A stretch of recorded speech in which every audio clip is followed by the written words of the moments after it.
Ainda em pé, abra sua Bíblia comigo, no segundo livro das Crônicas, no capítulo de número 32.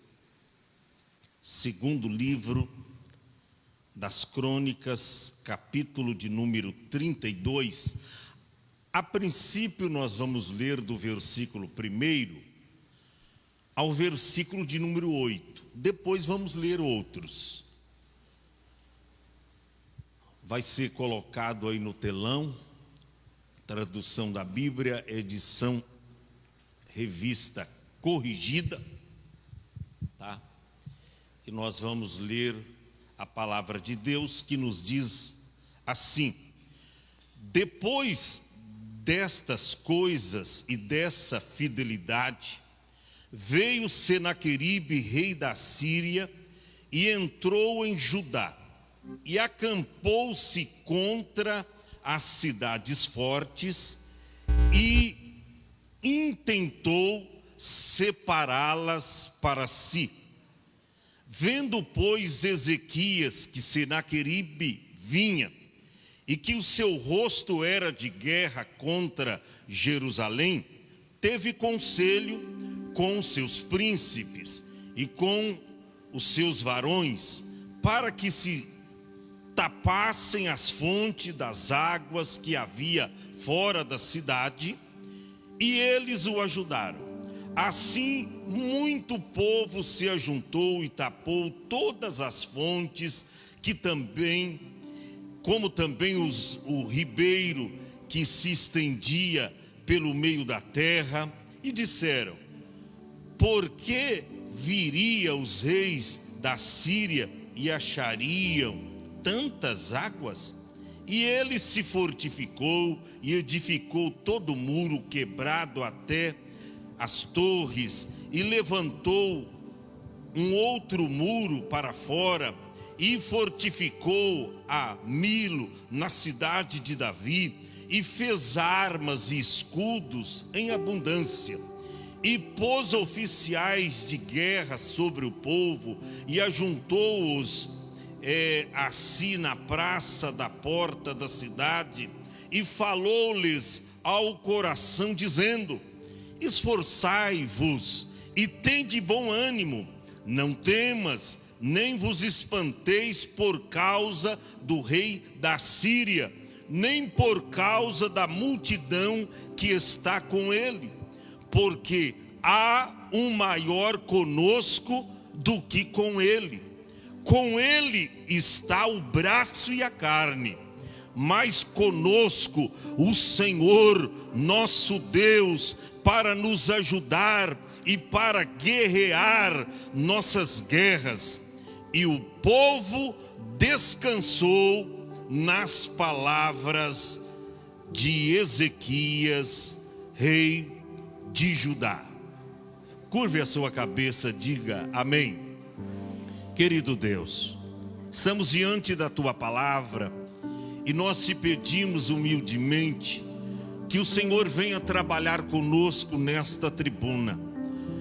É o Senhor que nos faz lembrar de tudo quanto está escrito e que nós estudamos e meditamos na Tua palavra.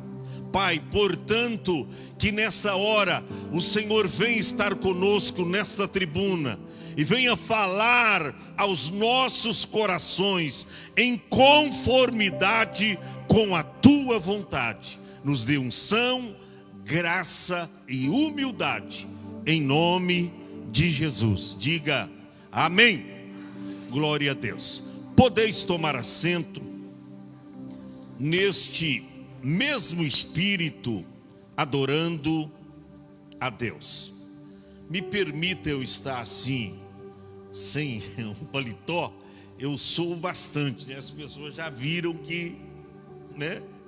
Nem preciso levantar a mão para vocês verem. E pode estar fazendo frio, tá? Pode estar fazendo frio, eu posso estar de blusa. Quando eu vou pregar a palavra, eu sou bastante.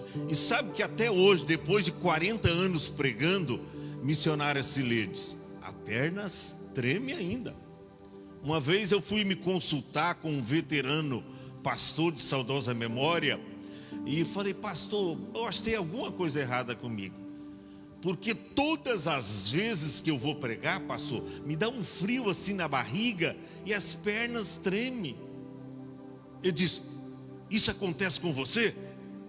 Então, você está no caminho certo. Porque quando não tiver mais frio na barriga e você subir lá de queixo para cima, de olhos para cima, você vai descer do pulo de cabeça para baixo, tá? Você vai descer olhando para baixo decepcionado. Se dá frio na barriga, tá? Se as pernas tremem, você está no caminho certo, porque você sente o peso da responsabilidade. Opa, então vou continuar. E não teve jeito de parar, rapaz. Glória a Deus, pastor João Alves Correia, de saudosa memória. Glória a Deus. O nosso tema, o agir de Deus em tempos de afronta. Repita assim após mim: o agir de Deus em tempos de afronta. Meus irmãos, nós lemos aqui um capítulo que nos traz um acontecimento extraordinário da Bíblia Sagrada. A Bíblia começa dizendo, depois destas coisas e dessa fidelidade. Ora, sempre há um depois. E para que você entenda do que o escritor aqui estava se referindo, depois das fidelidades e das conquistas de Ezequias, o rei. Por quê? Porque Ezequias era um homem que temia Deus. Ezequias era um homem que consultava Deus. Ezequias foi um homem, e você sabe muito bem de quem estou falando, o homem que Isaías chega com a mensagem expressa de Deus para ele, dizendo: põe em ordem a tua casa, porque morrerás e não viverás. E esse Ezequias, a Bíblia diz que ele estava acamado, grande por extremo, era a sua enfermidade, mas tão somente ele virou seu rosto para a parede e começou a fazer a oração que move o coração de Deus. E sabe o que Deus fez?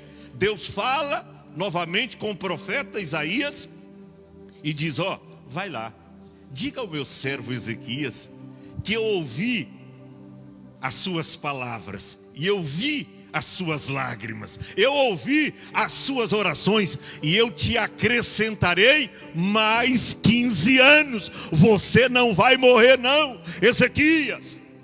É desse homem que eu estou falando. E a Bíblia, para você entender depois do que, ou dessas fidelidades, olha o que diz o capítulo 31, os versículos de número 20 e 21, diz assim: assim fez Ezequias em todo o Judá. O que ele fez? E fez o que era bom. Ele fez o que era bom e reto e verdadeiro perante o Senhor, seu Deus.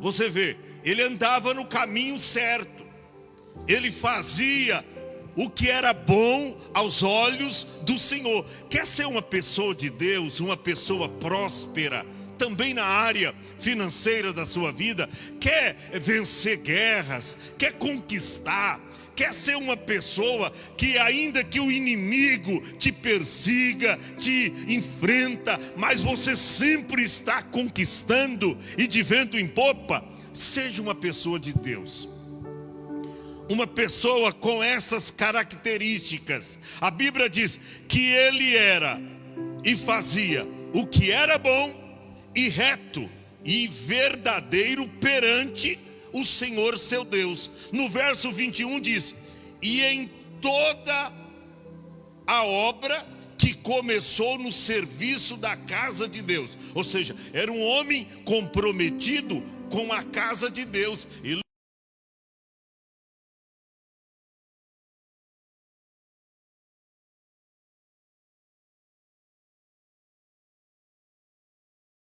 que ele começou no serviço da casa de Deus, e também na lei de Deus, e também nos mandamentos, você vê que ele estava inserido na liturgia dos cultos ali em Judá, em Jerusalém. Ele era um servo fiel, ele temia ao Senhor, ele estava envolvido, na casa de Deus, na lei de Deus, nos mandamentos de Deus. E a Bíblia diz, para buscar seu Deus com todo o seu coração. Aí está escrito, o fez e o que mais? Prosperou.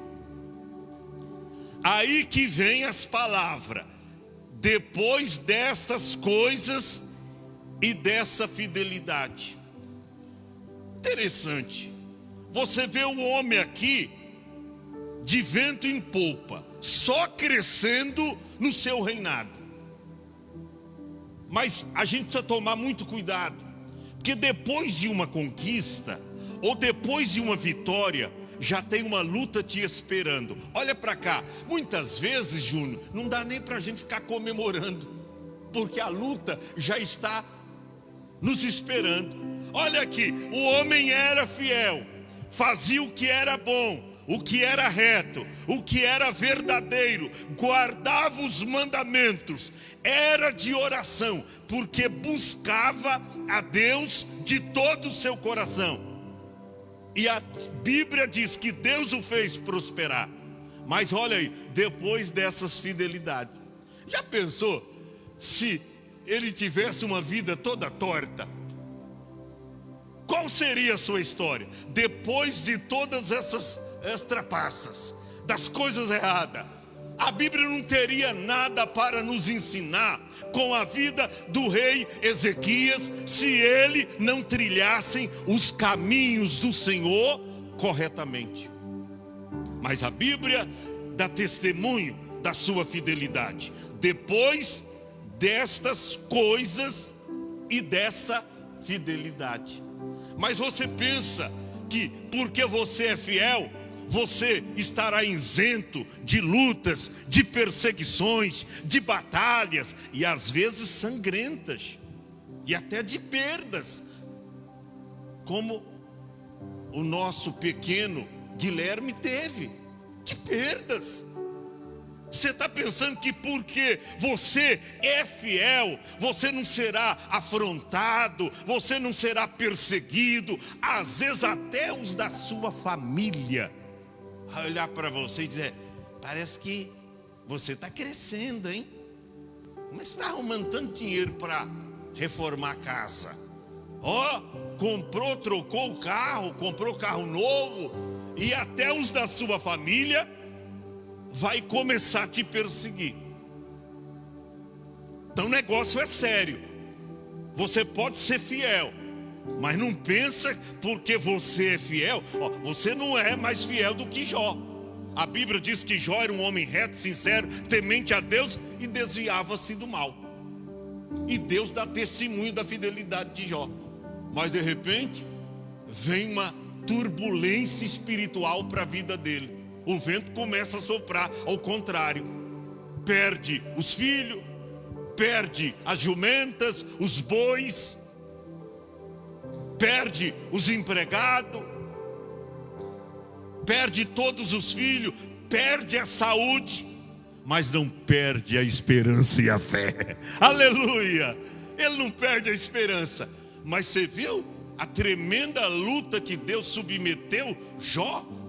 Mas você viu também o fim que o Senhor lhe deu? Porque o Senhor é misericordioso, porque o Senhor é bom, mas vale a pena ser fiel. Sabe por quê? Porque aí você tem crédito com Deus, e na hora das dificuldades você vai ver Deus pelejando por você.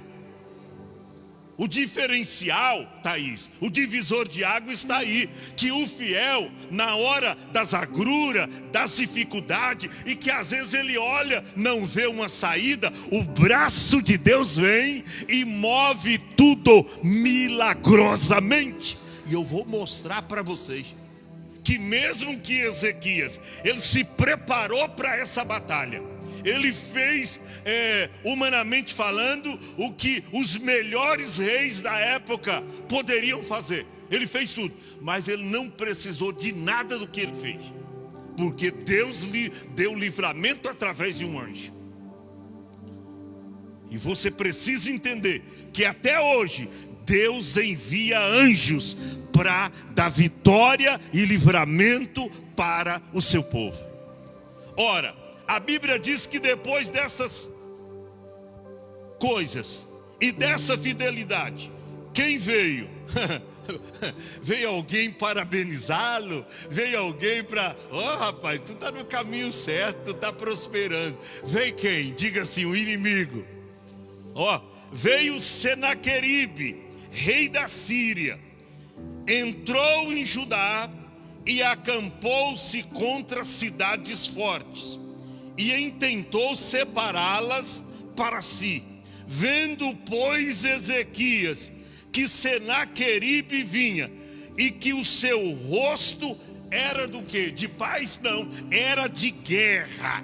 Era de guerra, estava estampado no seu rosto, rosto de guerra, contra Jerusalém, contra o povo do Senhor. Irmão, Senaqueribe já tinha destruído o reino do norte de Israel. Escute bem isso. Ele já tinha destruído o reino do norte de Israel.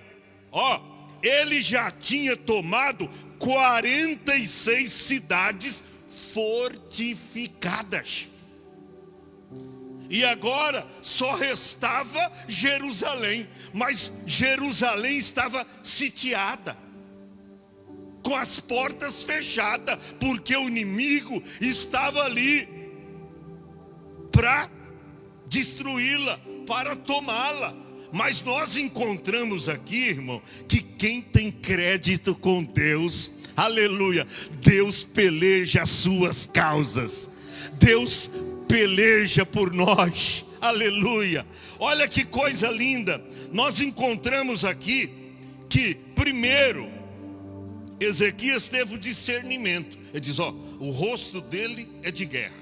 Ele veio para guerrear contra nós. O que ele fez? A Bíblia diz, teve conselho com seus príncipes e com os varões.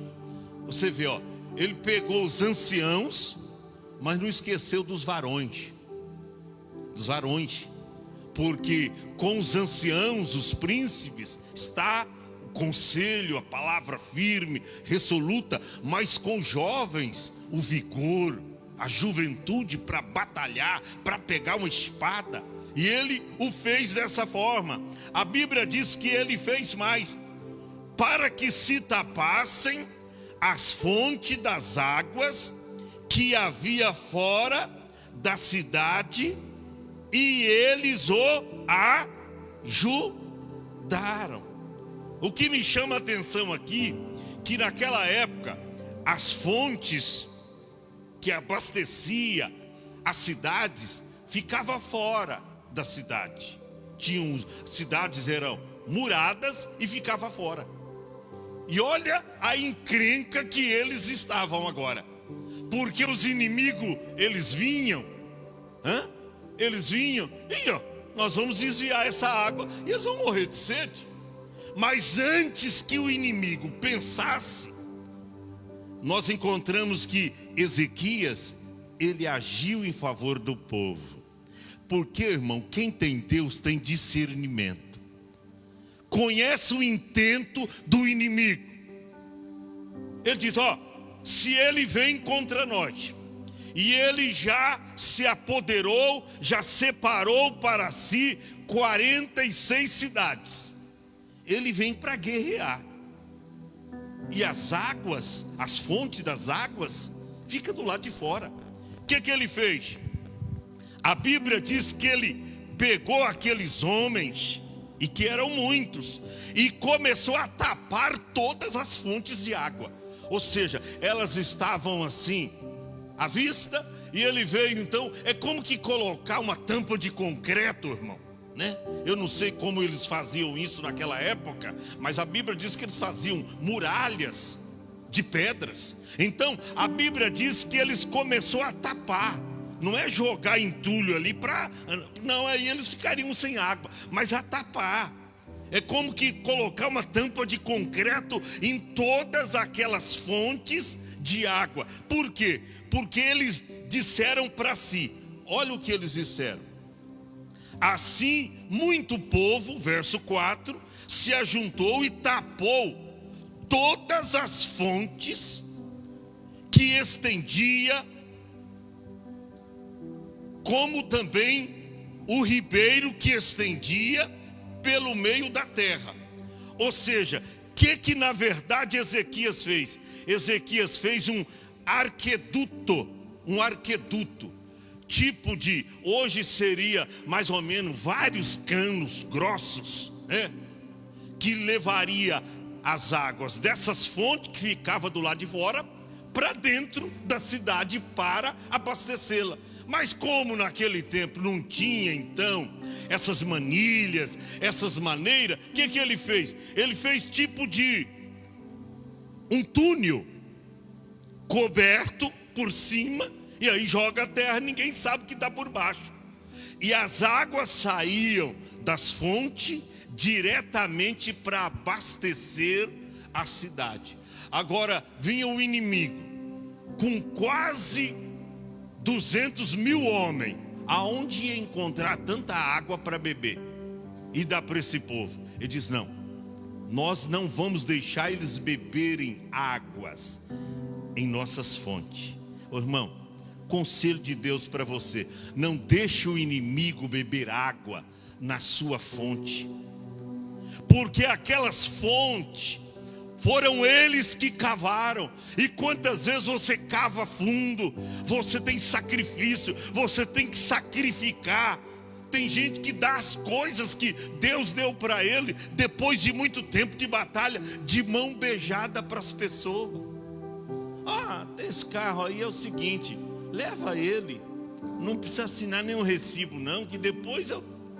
irmão, pelo amor de Deus, estou vendendo essa casa aí, não, vamos fazer um contrato? Não, eu confio no teu nome, você é irmão da igreja, eu confio em você. E aí você faz sem um contrato, você é irmão da igreja, tá? Eu confio em você, pronto. Cuidado para você não deixar o inimigo beber água da sua fonte. Não deixa. Ele teve discernimento. Ele diz, olha, por que viria tanta gente assim e beberiam das nossas fontes? Então vamos tapar todas as fontes. Deus está aconselhando alguém.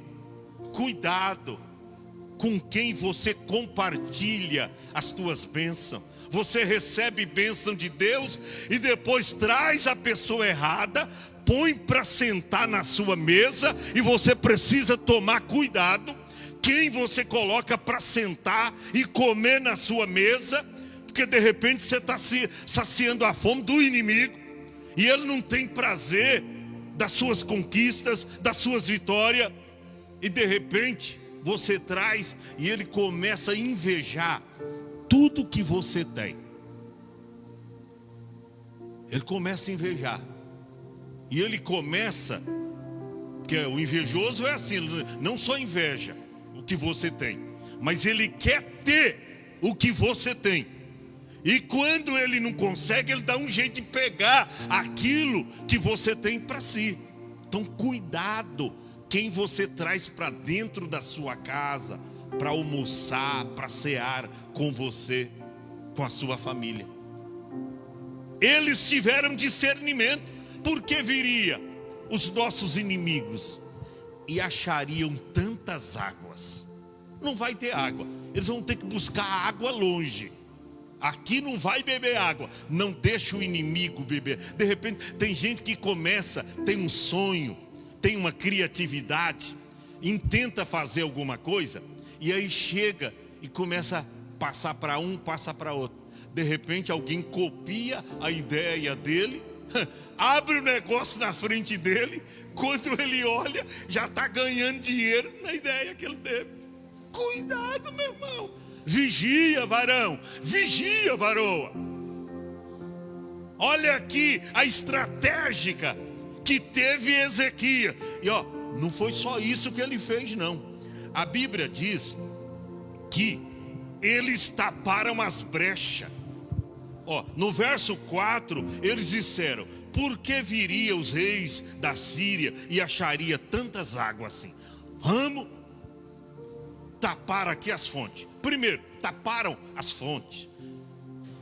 Segundo lugar, verso de número 5: e se fortificou e edificou todo o muro quebrado. Todo muro quebrado eles reedificaram. Equivale dizer, guerreiro Eduardo, que todas as brechas que estavam no muro, eles começaram a tapar. Tape as brechas da sua vida. Pastor, mas é uma coisinha de nada. Essa coisinha de nada que pode te derrubar. É como Cantares capítulo 2 verso 15. O que destrói a vinha são as raposinhas, tá? E Salomão, na sua sapiência, na sua sabedoria, ele diz: ó, apanhai as raposas, mas ó, não ligue com as raposas grandes, né? Não, porque essa a gente vê, a gente mata fácil, mas apanhai as raposinhas. Por quê? Porque estas são pequenas, você não vê, você não veja, e aí elas vão sutilmente destruindo a sua vinha.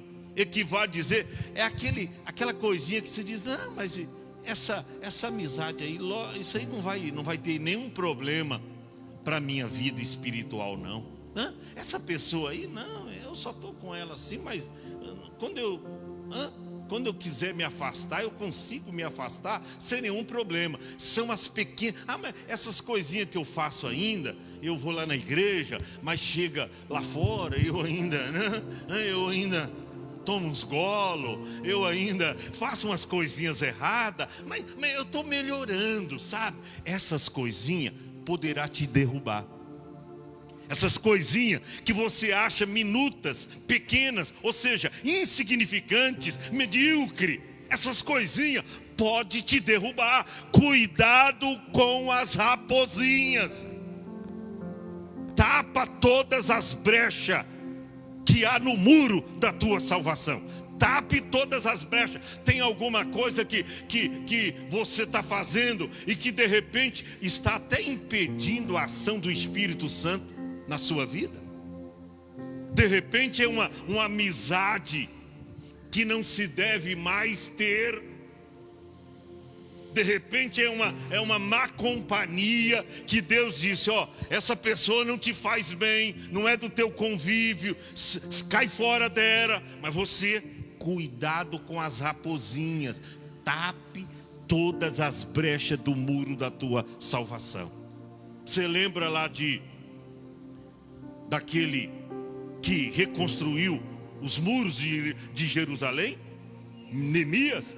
A Bíblia diz que ele reparou todas as brechas que estavam nos muros. Repare hoje, são consultas pequenas, uma coisinha que, não, mas isso aí não tem problema não. Isso aí não, Deus não vai ficar, Deus só quer o coração. Vai nessa. Ele quer o coração, quer o braço direito, o braço esquerdo, ele quer o corpo inteiro. Ele quer tudo, tudo é de Deus. Não é só o coração não, meu filho. Então cuidado com as raposinhas, cuidado com as brechas. O que ele fez? Ele diz, ó, o inimigo pode pôr a arma na brecha e pode nos atingir. O que ele fez?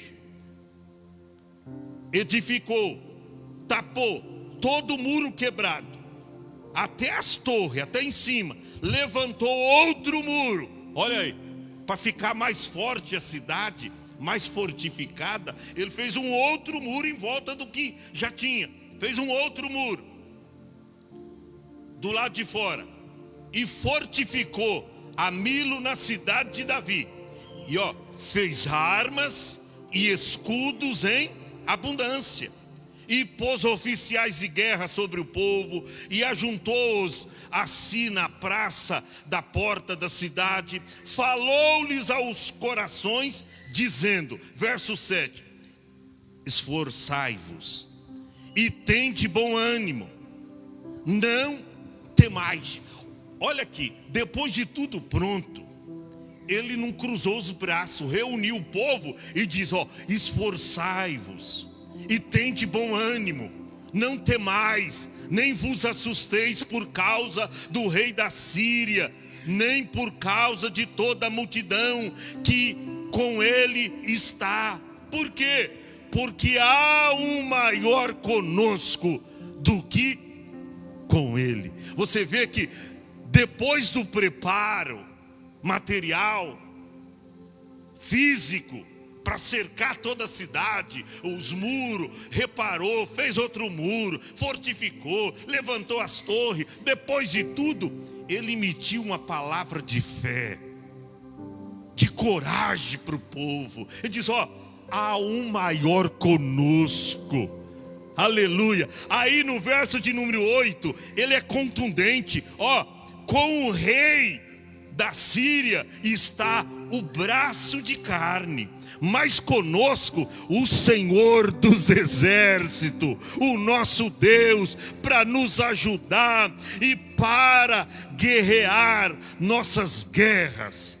E o que me chama a atenção é o que vem depois do ponto. A Bíblia diz, e o povo descansou. Como é bom você andar com pessoas que têm fé. Como é bom, Thaís, você ter amigos de fé, amigos de verdade, que no momento de crise, de dificuldade, emite uma palavra de fé e de esperança para você. Ele sabia que aquela multidão poderia assustar todos os seus homens. E depois de tudo pronto, ele não cruzou os braços não. Ele emite uma palavra de fé, de coragem para aquele povo. Ele diz, ó, com eles está o braço de carne, mas conosco o Senhor, nosso Deus, para nos ajudar e para guerrear as nossas guerras. E a Bíblia diz, e o povo descansou nas palavras de Ezequias, rei de Judá. Agora, você pensa que o inimigo dará por vencido só por suas palavras e ações? Não. Às vezes a nossa fé é provada. Às vezes mesmo você orando, você tendo um preparo espiritual, você emitindo fé, você vivendo a fé, o inimigo ainda te enfrenta. E quando Senaqueribe soube de tudo que Ezequias o rei estava fazendo, o que ele fez? Verso de número 9. Depois disso, Senaqueribe, rei da Síria, enviou seu servo. Ó, primeiro ameaças a Jerusalém. Ele, porém, estava em Laquis, com todo o seu domínio. E Ezequias, rei de Judá, e todo o povo de Judá estava em Jerusalém. Aí a mensagem através dos mensageiros foi esta. Verso de número 10.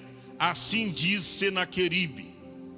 Como que um vegetinho, um bilhete, uma carta escrita, e nela estava escrita, assim diz Senaqueribe, rei da Síria, em que confiais vós, que vos façais na fortaleza em Jerusalém? Porventura não vos incita Ezequias para morrerdes a fome e a sede, dizendo: o Senhor nosso Deus nos livrará da mão do rei da Síria? Ele já começa a trazer dúvida para aqueles homens. Ele já começa a emitir uma palavra: vamos tirar esse otimismo. O inimigo vem com estratégia.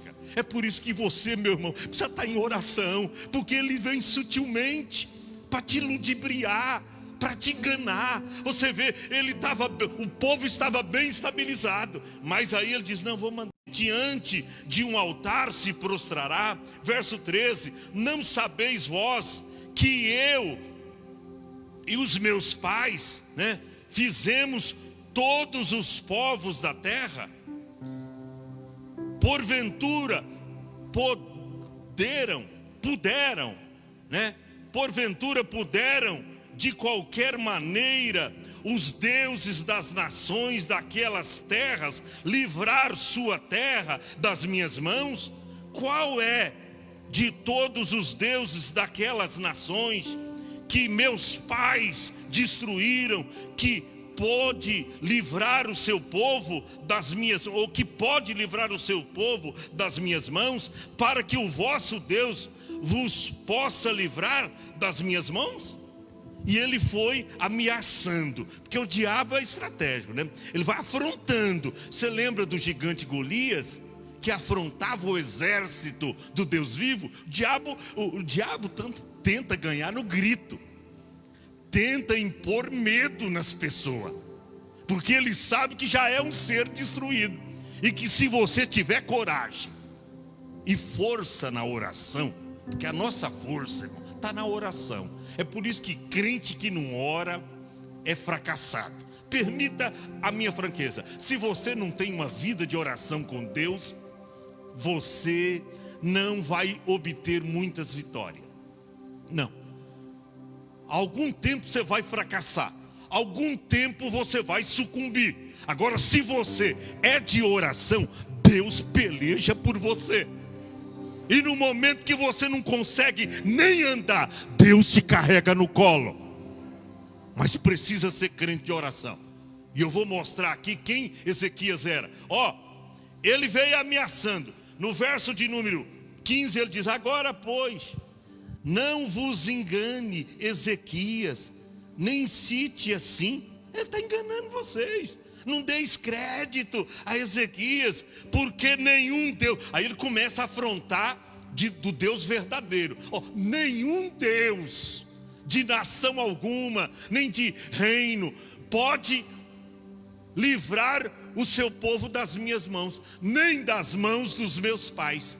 Quanto menos vos poderá livrar o vosso Deus das minhas mãos. E ele foi escarnecendo. Sabe o que Ezequias fez? Por isso que companheiros de oração ajuda quando você está inserido num contexto grande de dificuldades. Ezequias lembrou de quem, Carlos? Do profeta Isaías. E ele manda uma mensagem para o profeta, para que eles buscassem a Deus juntos. E no versículo de número 20: porém o rei Ezequias e o profeta Isaías, filho de Amós, oraram por causa desse problema. Olha, os dois oraram. Você vê como a oração tem um poder extraordinário. Eles oraram por causa das afrontas recebidas de Senaqueribe, rei da Síria. Eles foram orar juntos. Diz que eles oraram por causa disso e clamaram aos céus. E quando você clama ao céu, irmão, aleluia, quando você clama aos céus, Deus até se inclina para olhar o que está acontecendo embaixo.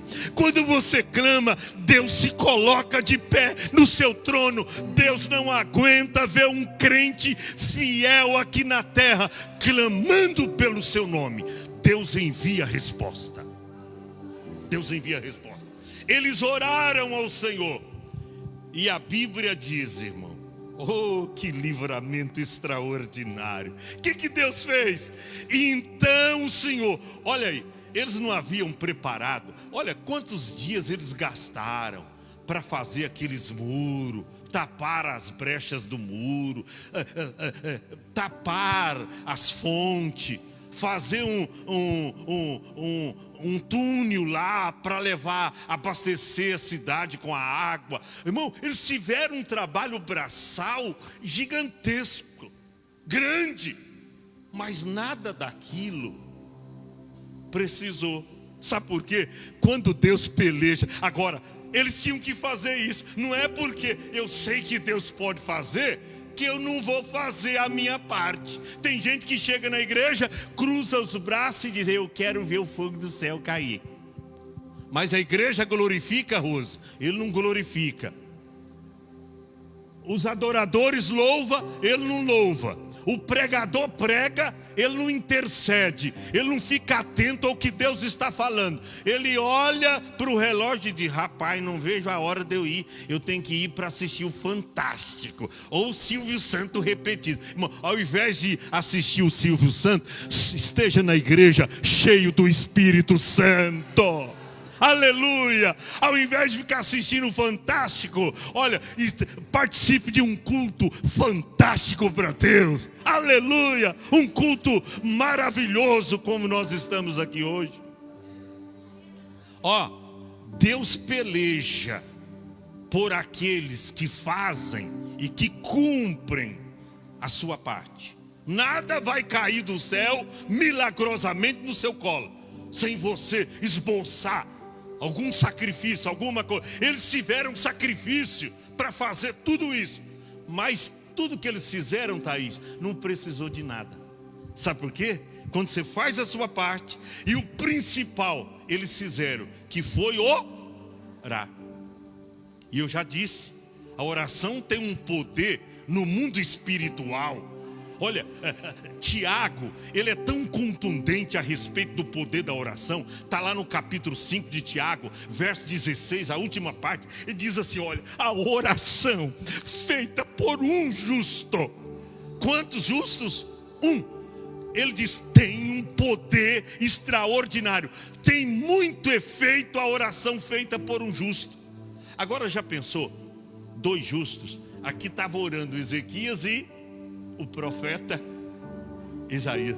Dois homens de Deus, dois servos do Deus Altíssimo. Você já pensou o que a tua oração? A Bíblia diz, Jesus disse, onde estiver dois ou três reunidos em meu nome, aí eu estou no meio. Você já pensou você na tua casa?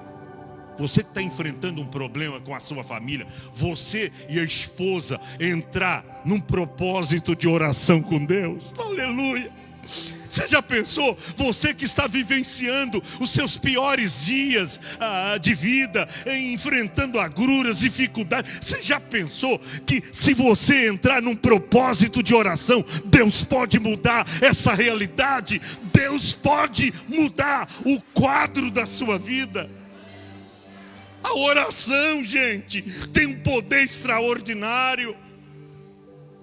Quando Rebeca foi levada para Isaac, a Bíblia diz que ele estava no campo orando. Ele disse, não, Deus que tem que me preparar uma companheira que esteja dentro da vontade dele. Aí quando Rebeca chega, desce da carruagem, o que Isaac estava fazendo? Orando. Aleluia, ele não estava procurando não, porque quem procura encontra encrenca, encontra encrenca, cuidado, espere no Senhor, e quando você espera orando, fica mais fácil Deus resolver. Eu vou finalizar, olha o que diz a Bíblia, Eles oraram juntos. E o versículo de número 21. Então, o exército de Ezequias, nananina não. Os seus soldados, nananina não. Quem foi? O Senhor. Então o Senhor enviou uma legião de anjos. Uma legião é 6.000 anjos. Não, mandou só um anjo. Aleluia. Deus me incita a dizer, aleluia, Deus me impele a dizer que Ele está enviando anjo até a sua casa. Ele está enviando anjo até o seu trabalho, aleluia, para endireitar as coisas que não estão bem lá. Deus está enviando anjo, até nos dias de hoje, Deus envia anjo.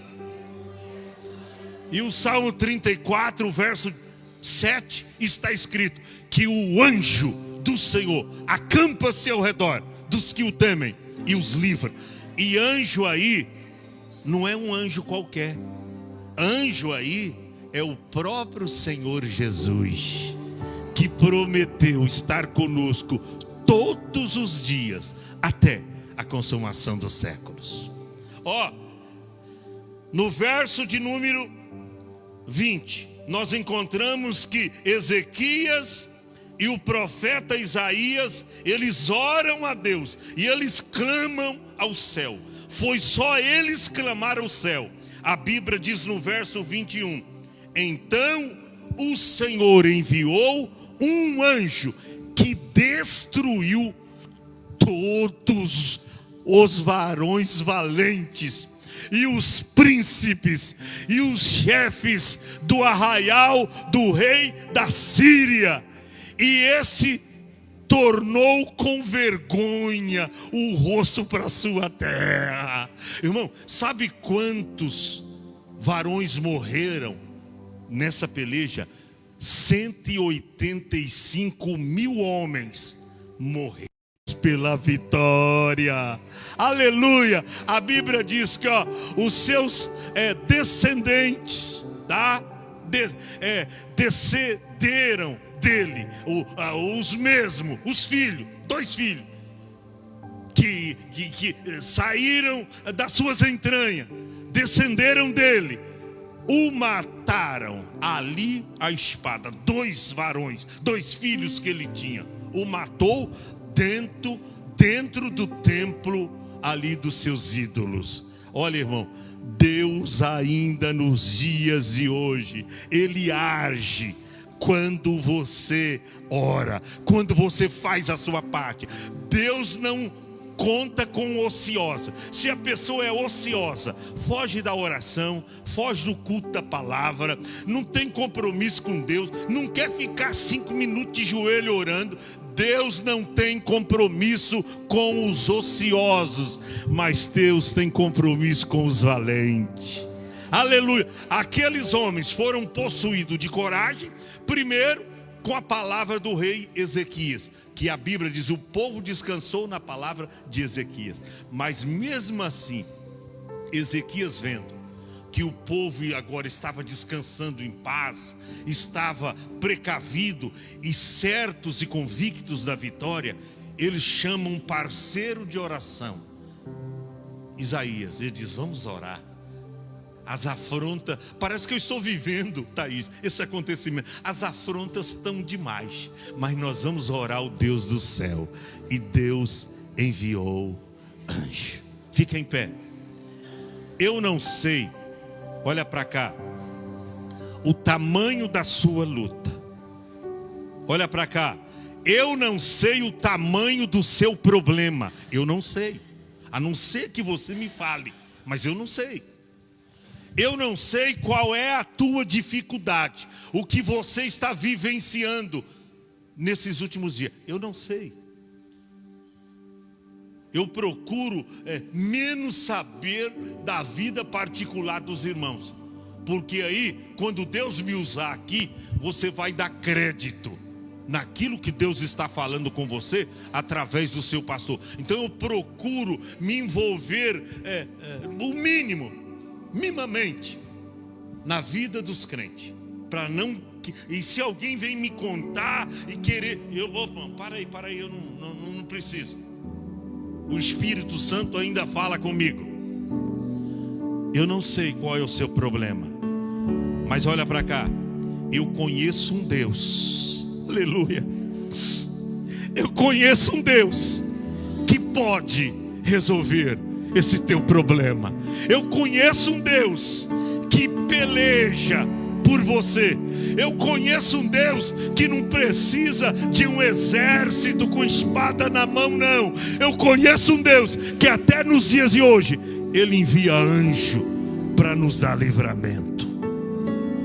Certamente muitos dos soldados de Ezequias pensavam que era as fortalezas que eles haviam criado, que era os escudos em abundância que eles haviam construído, que ia dar livramento. Deus diz: joga tudo isso fora, ou deixa para um outro dia, porque nessa peleja vocês não tereis que pelejar. A peleja não é vossa, a peleja é de Deus. Ele é aquele que peleja as nossas guerras, que guerreia as nossas guerras. Nós vamos louvar a Deus, mas antes eu gostaria de convidar todos vocês que querem receber uma intervenção de Deus para as suas vidas. Talvez você está vivendo dias terríveis na sua casa, no seu trabalho, com seu esposo, com seus filhos, aonde você reside, mas Deus me manda te chamar aqui à frente. Saia depressa do teu lugar, saia depressa, venha diante do altar. Venha diante do altar, mas venha glorificando. Aleluia. Eu sinto Deus aqui.